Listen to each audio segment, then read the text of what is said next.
আসসালামু আলাইকুম, কেমন আছেন সবাই? আশা করি ভালো আছেন। এখানে দেখতে পারতেছেন যে 10টি অঞ্চল থেকে ক্রীড়াবিদ বাছাই করা হবে। কারণ আগে ছিল 8টি বিভাগ, এখন 10টি বিভাগ, ফরিদপুর এবং কুমিল্লা। কারণ কিছু কিছু এখন নোয়াখালীর মানুষ হিংসা করবে, মানে সবাই না, কিন্তু কিছু কিছু কিছু সংখ্যক লোক হিংসা করবে। আরে আমাদের অঞ্চল নাই, কুমিল্লা আছে, তাদের তো আবার হিংসা একটু বেশি।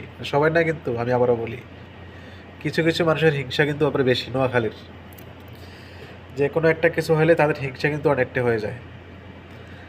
আগে ছিল 10টি বিভাগ, এখন আগে ছিল 8টি বিভাগ, এখন 10টি। নোয়াখালী, কুমিল্লা এবং ফরিদপুর। এখান থেকে 10টি অঞ্চল থেকে সেরা ক্রীড়াবিদ বাছাই করা হবে। তা আপনারা আফসোসও করবেন সবসময়, শুধু এটা বাকি।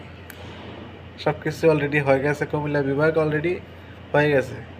তো ভিডিওটা বেশি বেশি করে শেয়ার করবেন কুমিল্লার ভাইয়েরা। সবাই ভালো থাকবেন। আসসালামু আলাইকুম।